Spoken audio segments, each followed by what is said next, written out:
embracing each other and just letting everyone know that we care for each other. And that being said, I I had two important people that I lost this past week, and I just want to send out a shout out, my condolences to Letha White and Wade White. Um, Nobody could ever know what a parent goes through when they have to bury their own child. So I just want to let you all know, all the White family and friends, may the Lord be with you and your family. The time of need right now, I know you're going through, especially for the holidays. Let you know that I love you. Here at Be a Voice Radio, we are praying for you. And I also want to talk about another important person that she was, to me, she was my sunshine. She was my mentor. She was my friend. Miss Deborah Bethea, we lost her this week, and may she rest in peace as well. Tomorrow's her funeral, so I just want to have just a 30-second moment of silence for the both of them.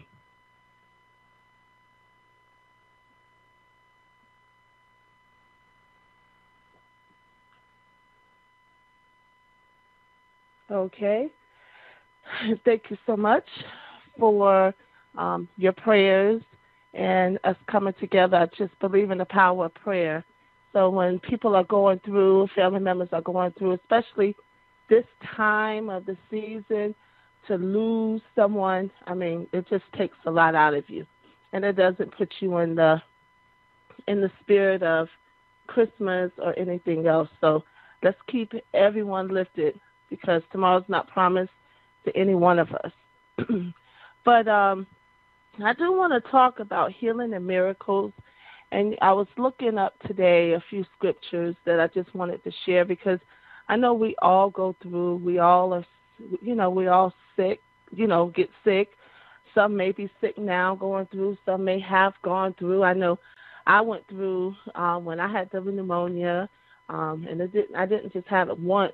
It came back. The enemy was trying to take me out.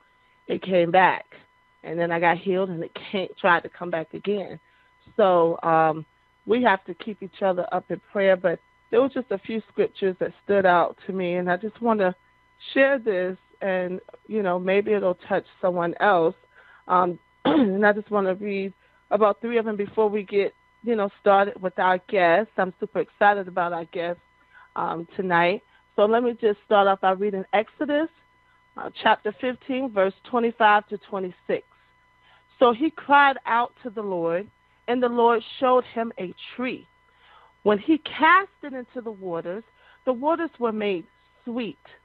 There he made a statue and an ordinance for them, and there he tested them and said, if you diligently heed the voice of the Lord your God and do what is right in his sight, give ear to his commandments, and keep all his statutes, I will put none of the diseases on you which I have brought on the Egyptians, for I am the Lord who heals you.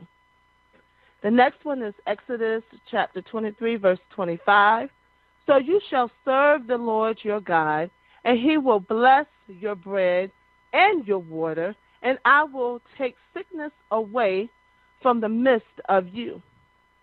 Psalms chapter 23, verse 4.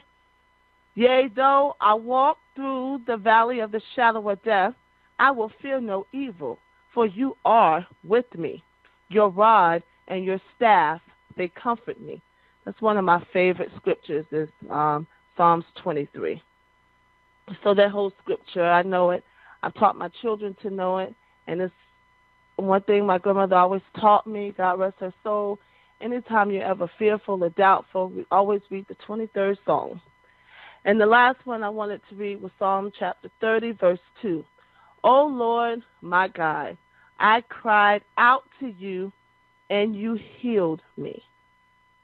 So some of these are just scriptures, and there's plenty of more that we need to speak life into ourselves. It's good that people pray for us, but we have to believe in the healing, and we have to believe in God and let him know that we trust him and that we do believe in him, because we all are put to the test.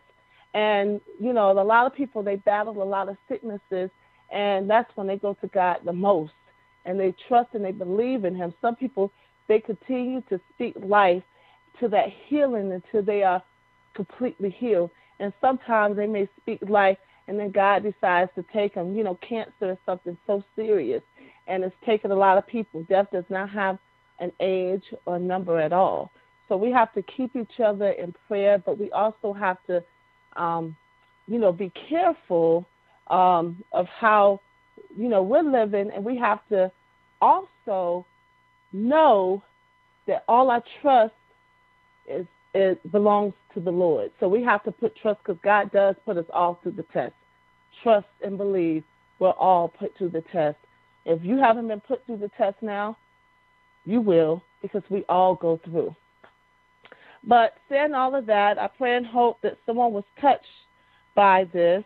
And I just want to go ahead and get started, because this is so exciting.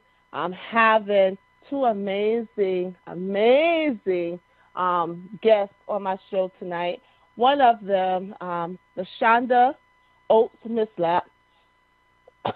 She loves writing, and she's a motivator to others, and her dream has always been writing.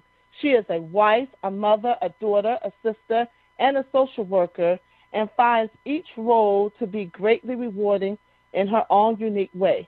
She is also a co-author in my upcoming book, God is Able, Our Journey. Can we welcome LaShonda? Are you here with us today? Hello. Greetings, everyone. Hey, how are you tonight, LaShonda? I am doing very well. I am so happy to be on with you tonight. It's a blessing and a privilege. Well, you know what, LaShonda, for, everybody, you must know she is my cousin. She's my beautiful cousin. So I'm honored to have her as well. But LaShonda has, she has a voice, and her voice is very powerful. And in a lot of things, because, not just because she has the schooling and she has the background, but she has been able to, interact with children and interact being a social worker and doing a lot of things that, she could probably, elaborate on what others can't, So I'm honored to have you on the show tonight. Tell everybody something that maybe I didn't discuss that you want everyone to know. Who is LaShonda? I am LaShonda Oates Millsap. Like you said, I'm a proud graduate of E.E. Smith Senior High School, which is in Fayetteville, North Carolina, a proud graduate of Fayetteville State University, and a very proud graduate of Smith College, which is in Northampton, Massachusetts. I also am the proud mother of two sons, biological sons, and their names are Cameron and Mitchell, and I have two adult adopted sons. I also am a proud member of Delta Sigma Theta Sorority Incorporated, and I've spent primarily, like you said, most of my career as a social worker, and I enjoy helping others, and I just feel like it's a privilege just to be able to help others, and I'm just happy to be here tonight. Well, I'm so happy to have you. Thank you so much, LaShonda, for what you do out in our community. It's important to be a voice. And getting right into it, what made you, or when did you know you wanted to write? Well, I think as a younger child, I really enjoyed writing. I remember writing a little poem when I was in third grade. And I remember it was something about a pig eating a fig or something, and it must have been pretty good because my teacher said, "You didn't write this." And so that is one lesson or one thing I want to pass on to others. You don't want to ever shoot a child down because you just might kill that dream. And so for me, it was just like, oh, is it bad or is it good? So that I've always wanted to write. My mom has always told me, Miss Ella Oates Bohannon, and my mom has always told me that you should be a journalist. You write very well. And so that's something that I've been wanting to do for a while. I think with my writing, it helps others and inspires others. And so that's what I like to do. And as a child of God, we have to use our gifts and abilities. And I also believe in, nurturing that ability also. And Marcella, I just want to thank you for allowing me the opportunity to use my gift and to let it flourish in so many different capacities. Well, one thing about it, I'm happy, not just because you're my cousin, LaShonda, but seriously, we as individuals, we have to be a voice, especially for people who cannot speak, people who don't want to speak, people who are afraid to speak. And knowing that you have been in the field, that you are in the field, of that, dealing with children all the time, is there anything that you could say to help? Like, I know pretty much you see in school, you may see bullying or, abuse. Anything that you see that someone is listening to right now that may help them, whether it's speaking up or, talking to someone or getting the help? Because I notice, like, a lot of children, bullying is something that's going on right now, and it's really big. And a lot of children are committing suicide. Are there any, different type of suggestions that you may have for our listeners out here that may help them or help their children that are going through? Well, what I would encourage parents to do, as well as other adults to do, is just be attentive as far as looking at their nonverbal language, as far as their body language and things of that nature. And sometimes the body language just says a lot. It can sometimes tell a story. And for me, I try to find strengths in those kids and adults that others usually don't usually see. And I've had a lot of parents that say to me, you're the first one that ever has really listened to me. So it's important to be supportive to parents, nurturing to students. When you see their strengths and abilities, often point those out and let them know that they're important. If something leads you in your heart to tell a child something or just talk to them and give them encouragement, follow your heart and do those kinds of things, because it really makes a difference. I know with my children at school, the students, I encourage them to do journal writing, or sometimes I encourage my teachers to slip a Post-it note to students sometimes with their strengths and positive things, and give them positive affirmations. So that's an important thing, because a lot of times, especially with teens, they hear so many parents saying, the negative things about them and this and that and the other. So it's important to pour into your child. Take the time to listen to them, because actually, as an adult, you can learn from your children. Like, for me, I'm a lifetime learner. I learn from kids, especially with all the culture has changed. I mean, I'm 46 years old, thank the Lord, but I'm learning and I'm growing, because I want to know how to help others, and I want to become better as a person, as a professional also, and as a Christian. Yes, that is some awesome advice. It really is. And you're exactly right about learning from children, because I know we were all children, growing up, and sometimes we want to be quick to judge, because we're like, you know what, I was young, so I did this, I did that, but we never know.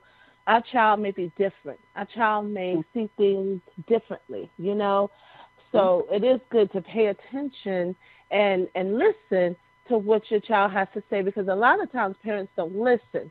We're so quick to judge and accuse them, and a lot of times all it takes is communication. If you communicate with your child and let your child know, hey, I'm here for you. Come and talk to me. I know when LaDante and Jazzy, especially when I used to do therapeutic, we used to, every week we would sit down and we would talk about our week. And I would have them at the table, and or we'll go in the front room, and I'm like, tell me about your week. Tell me about things that's going on in school. That was their time to share as a family, what is going on. Because I want to, I want to hear, because sometimes we as parents, we get busy. And Yes. we may come home late, and we don't want our children to think that we don't love them. But it's important that we let them know that, hey, I'm here. So they, after a while, I guess at first it's like, this is crazy, but then they look forward to it, and then this is going on, and guess what happened at this and that. But then it gives you that time to, get to know your child, Yes. more one-on-one, and know that, if something is going on so that you can correct it. So you are Yes. very right with that. And I thank you for sharing that, because I pray that parents are listening out here and they pay more attention to their children. It's very, very important, because a lot of children do not speak, and we have to be a voice for our children. We have to, because if we don't, nobody else will. And we can't just ask the teachers to be the one to teach our child everything, because it starts from home. So that is very important. Thank you so much for that. And I know you're in the book collaboration. I'm so excited. Can you just share a little bit about your title? Tell us your title and why you decide to write what you're writing about. Well, my title is Grief to Triumph. And so with that title, that entails a lot. I primarily decided on that title because my father, he passed away in 1998 while I was in graduate school, and that was a very challenging time for me. So I had to find ways to try to get through that grief and things of that nature. So that's why I came up with the first part of that, grief.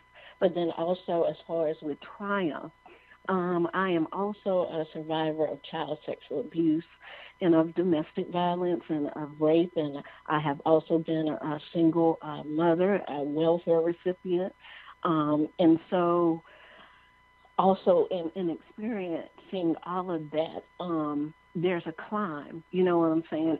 In life, sometimes you have to do what you have to do in order to survive.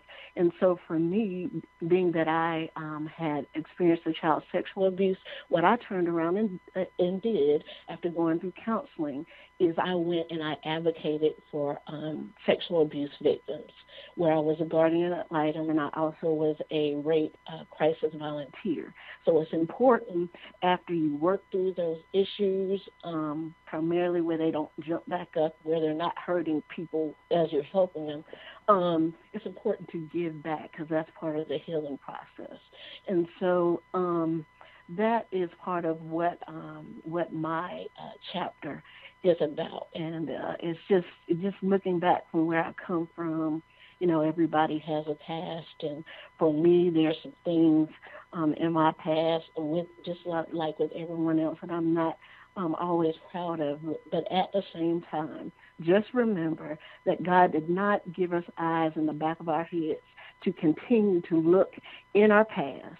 He wants us to look forward and catapult forward and do what we need to do to live out our purposes in our lives.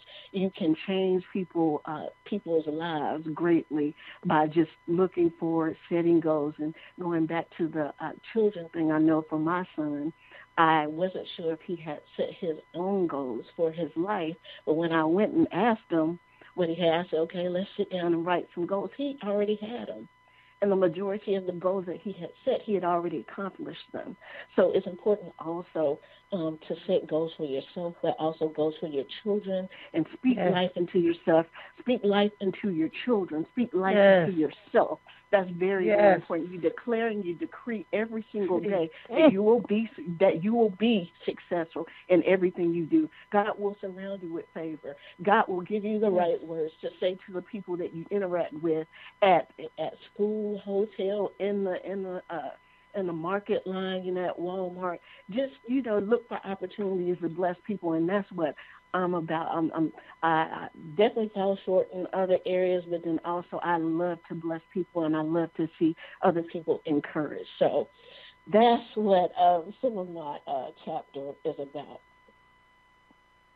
Well, I cannot wait. I cannot wait to read it. I've read your story, but I mean, when I say read it, I mean like the finishing touches with everyone. Every person or every writer that's in this book collaboration is amazing. God is able. Our journey is so powerful. And reading everyone's story, LaShonda, some of them I just broke down crying because I felt like I was there when I wasn't there. But, it takes you back there where a lot of women are going through that, the abuse, the domestic violence, the rape, the low self-esteem. All of this stuff is there that a lot of people are going through right now or have been through, and they're so afraid to talk about it. Well, we have to let those chains go. We have to be able to be a voice to say, hey, this is how, because we still go through it, and we need to let people know it's okay. It's going to be okay, I thank you for sharing this because even with my next guest, and I'm super excited about because last week, dealing with domestic violence, she's an advocate as well, and I cannot wait to have her back on. Everybody was super excited about listening to her story. I broke down because I could feel it.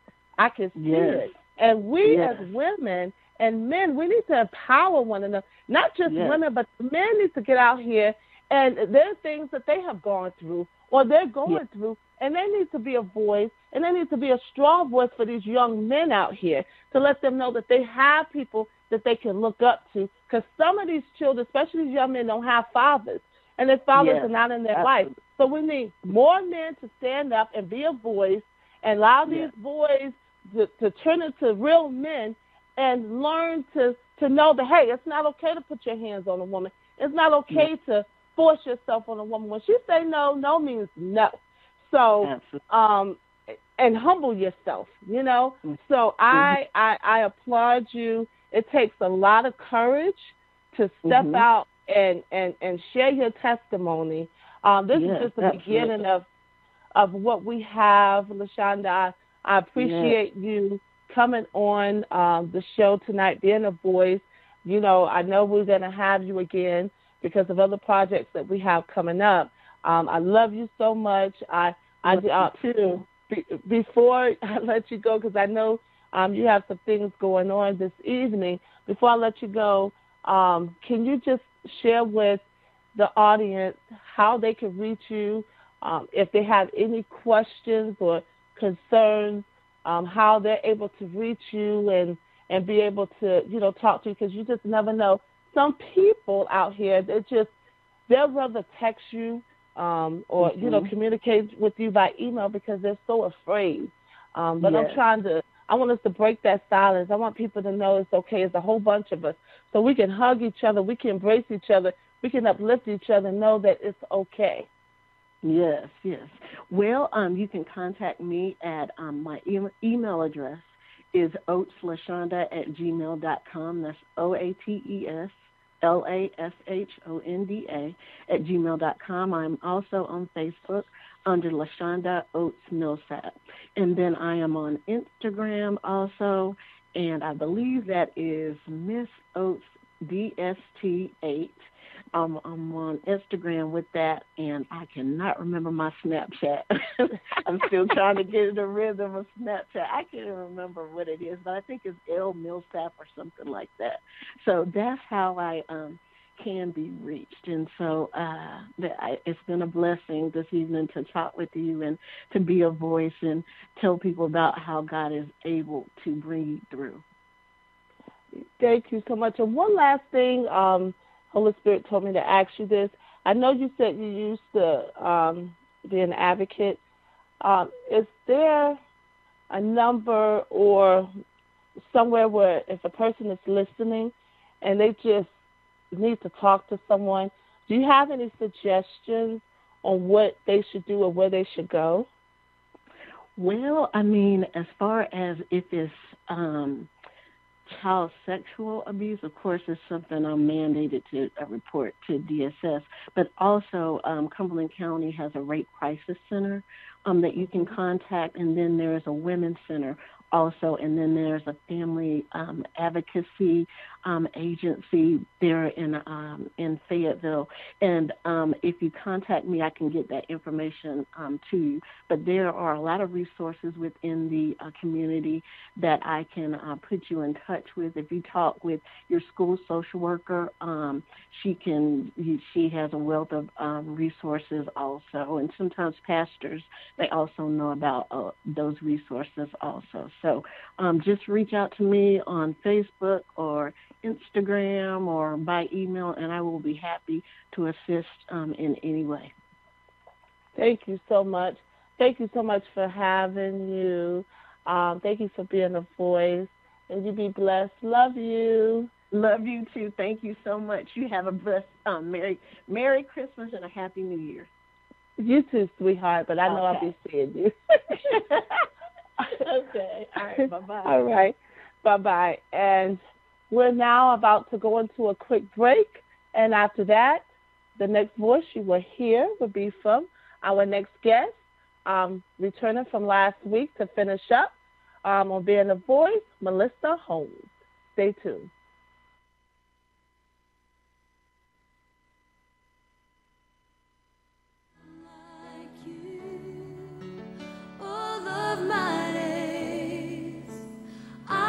To praise the wonders of your mighty love, my comfort, my shelter.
to Be a Voice Radio with your host, Marcella Blunt.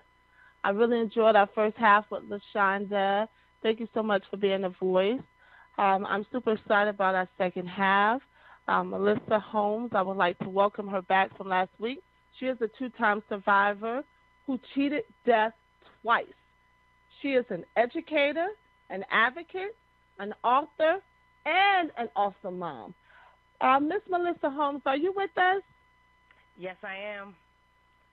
Thank you so much for returning back. Last week, Miss Holmes, you had us on our seats, like holding on, like what's happening next? What happened next? I mean, I was sitting here like in tears, just listening to your story because God is able and how He had brought you through the first time, not even going into your second half, but just the first half of, being told and being fearful that, you were not going to make it, having your ex-husband tell you he wanted to kill you and not sure what's going on.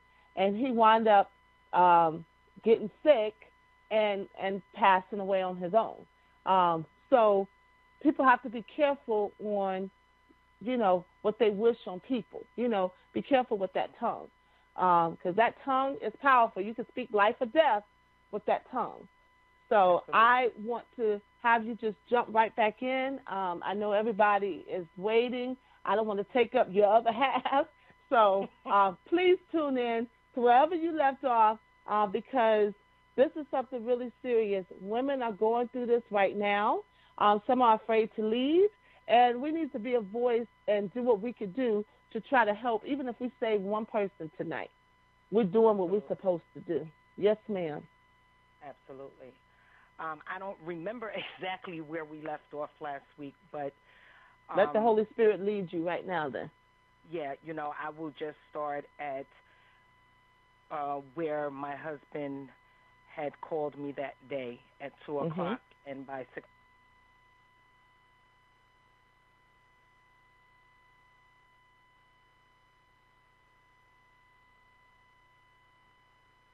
Hello?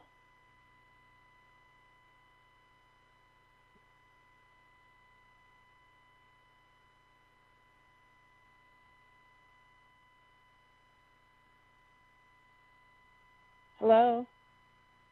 I don't know if we lost her.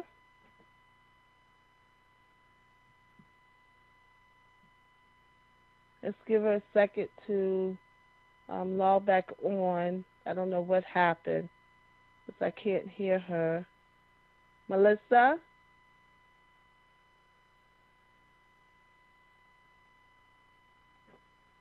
Hello? Hello?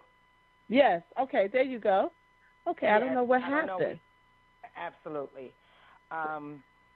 So, like I said, he ended up dying the same day that he had given me for death.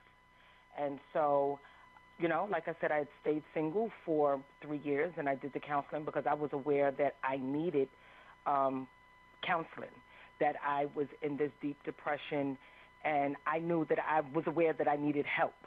And I think that was the first step to my healing because a lot of people feel that when they go through whatever it is and they go through grief or they go through PTSD, that these are things that they can recover from by themselves.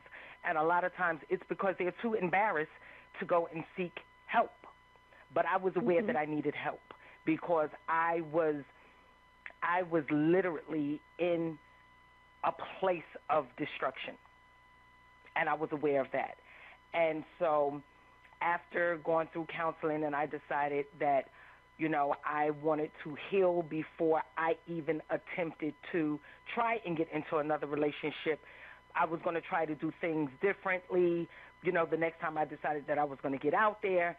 And it was just, in my head, it was going to be different. I was going to do things a lot different because of the outcome I had just come out of. And so I remembered I was moving into a new apartment, and I had hired a moving company. And the guy that was driving the truck, at some point, we had exchanged numbers where it initially started that they had forgot my microwave plate in the truck. And I remembered him calling me the next day, asking me to check my microwave to see if the plate was in there. I remember saying to him, no, the plate wasn't in there. So he offered to bring the plate by my house when he got off from work. And so I thought that was really, that was really nice and what have you. So when he came by that evening and bought the microwave plate, I sort of kind of just, being polite, asked him, if he wanted to stay for a while because it was nothing that I was doing. And so there was just basic conversation. At some point, we had exchanged numbers. And so we went out on this date. And, when you first go out on a date and you start to fill people out and you sort of kind of tell them things that happened to you before. And so I remember mentioning to him, that I had just gotten out of a relationship with my husband, who is now deceased, and he had done X, Y, and Z to me, and that I could not go through that again. And I put emphasis on, I could not. That was something, it was so brutal that I could not. Mentally, I didn't think that I could endure something like that again. And so I mentioned that to him.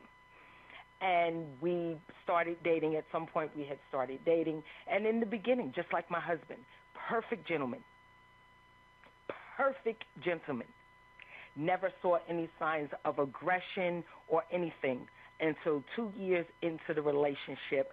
Then all of these things started to come out. He started to display things that I had never seen the first 2 years that we dated. And I was like, well, wait a minute. And so although some of the things that he had started to display weren't new to me, because I had started seeing some of these things in my husband, so immediately a red flag went up.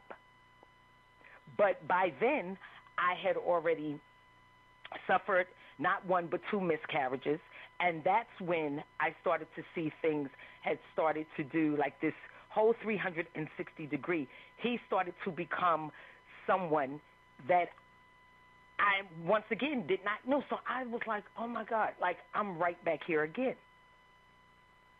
And so I remembered there was an argument. I don't exactly remember what the argument was about, but there was a part of me that when we lost these pregnancies, I was thinking, okay, well, he wasn't the only one that lost the baby. I lost the baby too, so I'm thinking that this would bring us closer together. And little did I know that in the argument, he had let some things out that I was like, he actually blamed me for not being able to carry the baby's full term. So I started to think that some of the aggression and stuff that I was starting to see, he was displaying it towards me because he felt like maybe I had done something to prevent these pregnancies from going full term. But in actual reality, what happened was I had a fibroid uterus. And so every time I got pregnant, the fibroids would grow with the pregnancy, which was then pushing the pregnancies out. And that's why I suffered the two miscarriages. But because he never took time to go with me to any appointments and things, he did not know that that's what the case was. So to him, automatically he felt like because we had started, the relationship had started to take a turn for the worse, and with all the arguing, he felt like I had done something to not have these babies because I did not want to be tied to him the rest of my life. And so, that just was not the case. But what happened was, I remember going to the doctor the last time I had suffered the second miscarriage, and the doctor said to me, listen, if you are absolutely sure that you are finished having kids, we can give you a hysterectomy. By this time, he had started to display signs that I was absolutely sure I did not want to be tied to this man the rest of my life. So without any conversation with him or what have you, I went on and so the doctor made arrangements to have this surgery done without him having any knowledge of this. And so I remember I decided that things had gotten so bad, I no longer wanted to be in New York.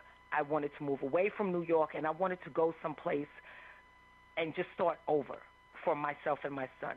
Someplace that nobody knew me. I didn't know them. I can get a fresh start. My husband is now dead. I can get a fresh start at this. And then I just felt like at that time there was just so many memories here in New York, bad memories that I had of my husband that was outweighing the good memories. And I just did not want to continuously to relive that. So I decided that I didn't want to be here, and I was going to move to Maryland. And so I did what I needed to do, and I found a place to stay, and everything was good. And then I decided it comes to moving day, and I had asked him, before things had gotten bad, if he wanted to move with me, and he said that he didn't want to leave New York and all of this stuff. So my intentions was, okay, fine. It was going to be over. Just me and my son was going to go, and that's the way it was. That's the way it was going to be. And so, because he worked for a moving company, he offered to move me down there. And the agreement was he was going to move me. He was just going to go. He was just going to set me up, set up the furniture, the beds and everything, and then he was going to leave, and he was coming back to New York. Well, he gets there. After getting there, driving us down, he decided that he now wanted to stay. And it caught me by surprise because I wasn't expecting him to stay. And so he decided that he was going to get there, and he now wanted to be there, so he stayed. So we get in Maryland, and we made this home in Maryland. And in the first 2 years in Maryland, everything was fine. Then he ended up losing his job. And then he started drinking more. And he would come where he was just drinking sociably. He is now putting down like 2 6-pack of Heineken beers, and then he's going to the liquor store and he's buying the little dollar nip bottles of alcohol and mixing it with the beer. And then I noticed things started to progress, and they started to get worse, and then it really got bad when he was drinking. And it was almost like right in front of me, he had like a personality change. He was this real humble, soft-spoken guy when he wasn't drinking. But the minute he started to drink, he became this really nasty and this really evil and he vindictive. And, I mean, he was just unbearable. And that's when all the things really, really went from where things had went from 0 to 10. They had now gone from 10 to 5,000 immediately. And I was like, and I just watched this just transform right in front of my face. So my son and I started to get homesick. And so since we were only like 4 hours away, we would take the bus and we would come up during the holidays and we would visit with my mom and my daughter and my sisters and stuff, and we would spend the holidays up here. And he would never want to come, so he would stay in Maryland. And then I remember I just felt like something was wrong one day. I walked in the house, and I just felt like something was off, but I could not put my finger on what it was. And immediately when I walked in, I could sense something was wrong, and like I felt like something was about to happen, but I didn't know what it was. And so it was like when I walked in and he saw my face and he just immediately started arguing, and I have no idea to what he was arguing about. And I remember saying to him, like, you are just making up things in your head because I don't even know what you're talking about. And so I remember I went in the bathroom, and I remember saying to him, how about you just go and just go upstairs and just sleep it off, and I went in the bathroom to get away from him because I didn't want to do the arguing thing, and then I really didn't want to hear too much of what he had to say because he was just rambling on, and it just didn't make sense to me. And so I go into the bathroom, and I lock the door. And I remember him standing at the bathroom saying to me, he's shaking the knob on the door, open the door, I just want to talk to you. And I remember saying to him, no, I'm not going to open the door because I know what's going to happen if I open that door. So I'm sitting on the toilet, and within seconds, he went from shaking the door to he kicked in the door, and he come launching at me while I'm sitting on the toilet. And he has my head leaned back. He has his thumbs pressed up against my windpipe, and I can't breathe. And I remember reaching up at his face, trying to scratch his face. And I'm opening my mouth, and I'm trying to mouth the words like, why are you doing this? And I remember him looking me in my face, telling me as he's choking me. And I'm starting to lose bodily fluids. I'm starting to urine on myself. And I remember him looking me in my face, and he's saying, I can kill you right here and right now and sit here in the house with your body until your son comes home from school, just so he could see the expression on my son's face. And then all of a sudden, he let me go. Like something came over him, and he just let me go. And he just turned around, and he walked out the bathroom. And I remember getting up and running behind him and just closing the bathroom door. And when I went and looked in the mirror, and I was putting water on my face to get myself together, and I'm gasping for air, I remember looking in the mirror. And when the person that was looking back at me, I didn't recognize that person who was looking back at me. And I was so angry because I was like, I'm back here again. I lost myself again. But now this time, I'm out in Maryland all by myself. I have no family. I have no nothing. There's nobody but my son who's a minor. And I'm out here, and I have no support system, and I have nothing. And this man can kill me. And so when I looked in that mirror and didn't recognize myself, that was a problem for me.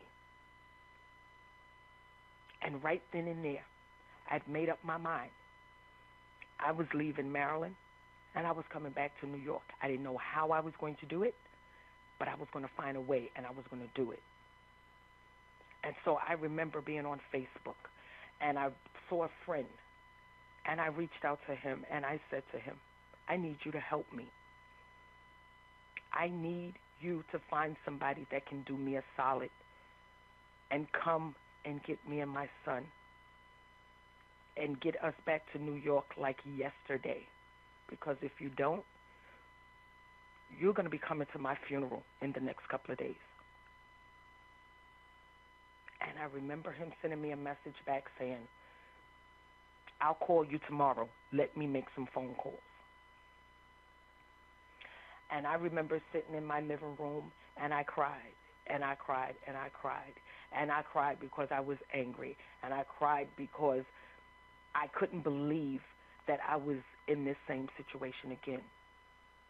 And so, and then I couldn't believe that this is the man. We get caught up in so much that, this is somebody that claimed to have loved me. But yet you're hurting me. Love doesn't hurt. And you continue to hurt me and then apologize for what you have done wrong and the things that you have done to me, but you continue to hurt me and bring me bodily harm, and you continue to degrade me and call me out of my name, and you continue to think that I'm out cheating. You hit me and fractured my nose in the street the day before my birthday, and I brought my birthday in the emergency room. And then, but yet and still, you do all these things and you apologize, and you come back and you say that these things will never, ever happen again.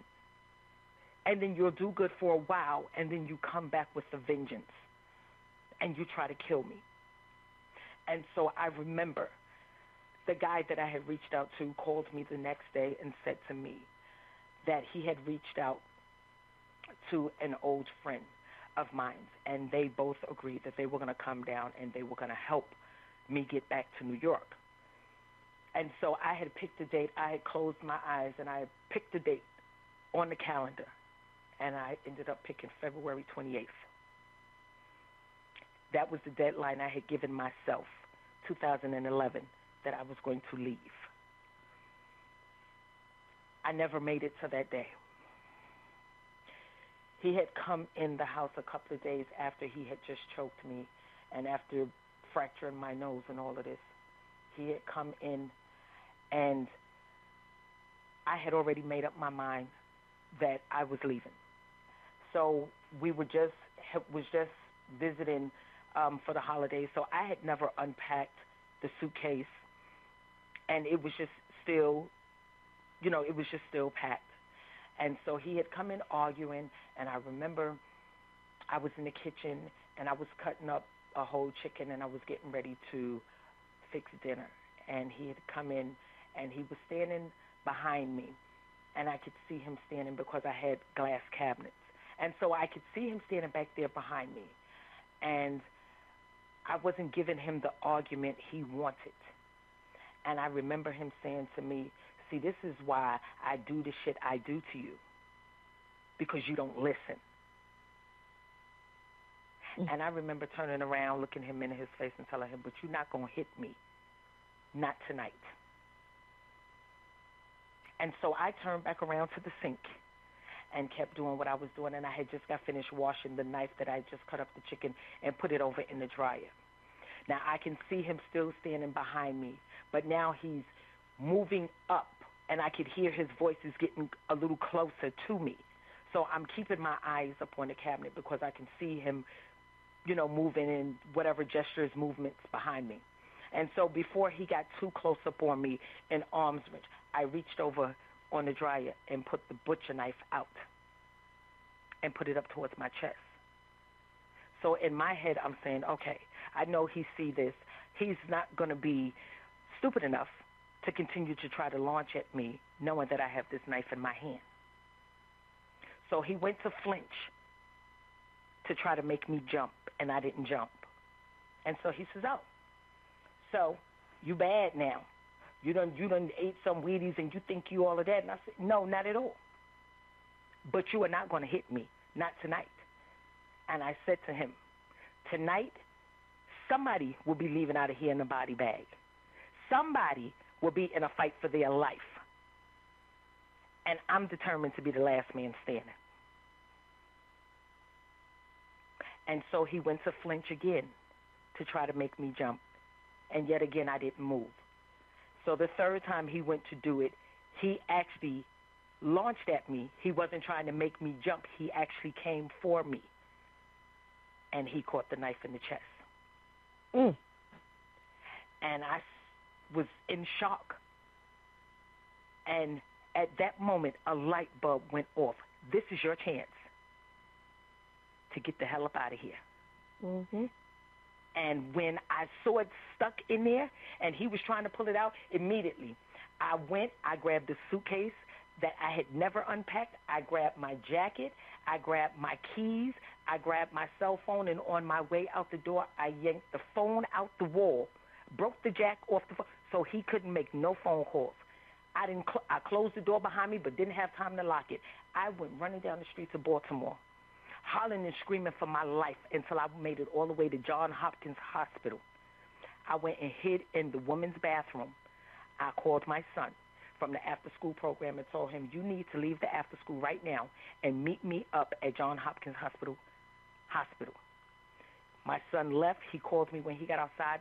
We got in the cab and went to the bus station. The last bus leaving Baltimore was leaving at 8 o'clock. We pulled up to the bus station at 7:55, just enough time for me to get out the cab, run in it, and get 2 one-way tickets to New York. When I turned around, the bus was pulling up. Wow. I got on that bus and never went back to Maryland. Praise God. Praise God. You know, not everybody gets that chance to leave. There are a lot of women who continue to stay, and their children see this, and the behavior continues because their children see their mother get beat, or the daughter thinks it's okay when she gets in a relationship to get beat, and it's unacceptable. All of it is unacceptable. I feel like a man that puts his hands on a woman is a coward because he won't fight another man. A lot of times they have their mind thinking, oh, yeah, I'll do this, I'll do it. No, you won't. Because a real man, you will not step to that man because you feel like you are a man by putting your hands on a woman because, you know, we're not built to, you know, with so much power to fight them back. Because in the Bible doesn't say anything about a man beating on a woman, you know. So they're out of line, they're out of order. And this type of behavior has to stop now. We as women, we have our daughters looking at us, we have our children looking at us, and we have ourselves.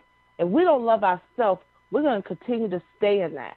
I thank God that you are able to be a voice today because, and I know we're getting short of time, but I thank God that you was able to be a voice today because I'm going to tell you something, Melissa, not everybody, and you hear about stories, they didn't make it. They may say, you know what, I'm going to stay and I'm going to get myself together, then I'm going to leave. I'm going to find me a job and save up money and I'm going to leave. You continue to sleep with the enemy constantly every night. You're sleeping with the enemy. You're waking up with that enemy right beside you, that spirit. You know, who wants to feel that way? I thank God for shelters. I thank God for DSS. I thank God for churches who are there to put their self on the line to help people get out of that situation, especially the children. And a lot of these women who are continuing to stay in this type of relationship, you know what? I think it's selfish when you have children because you're endangering their life as well. We have to.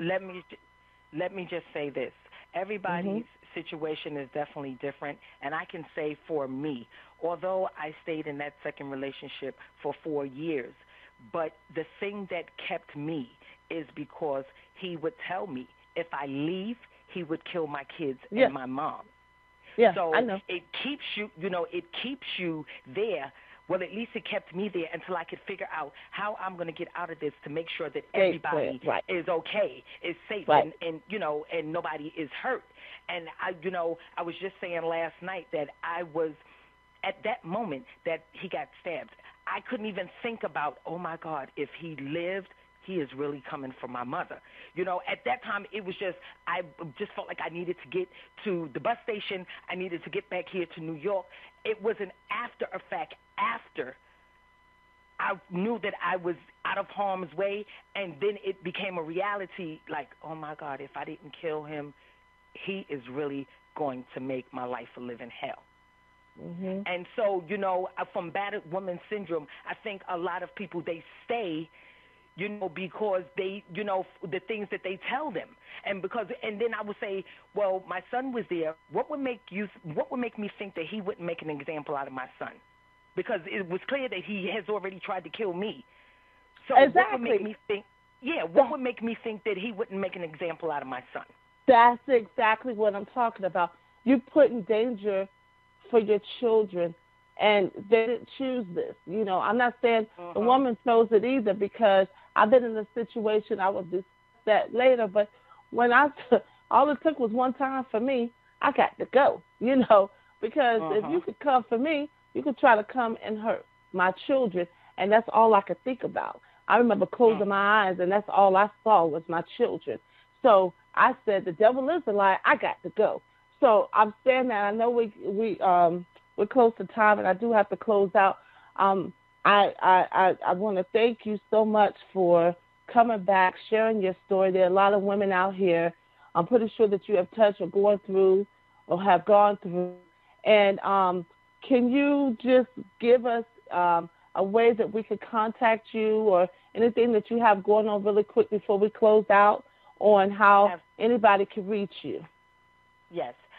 They could reach me. They can email me at Melissa Holmes, the number 67.mh@gmail.com, or they can email me at loveshouldn'thurt.ny, the number 10, @gmail.com. I'm also on Facebook as Melissa Holmes. I'm also on Instagram. I'm on LinkedIn. All social media is Twitter. You could either type in either Melissa Holmes or Love Shouldn't Hurt NY Incorporated, and my information will come up. I am actually going to be in Charlotte, North Carolina. I am bringing a conference there that's called Unmasking the Truth About Domestic Violence. We'll be there February 3rd. So tickets are currently on Eventbrite. They're only $25. I have some amazing, amazing guest speakers.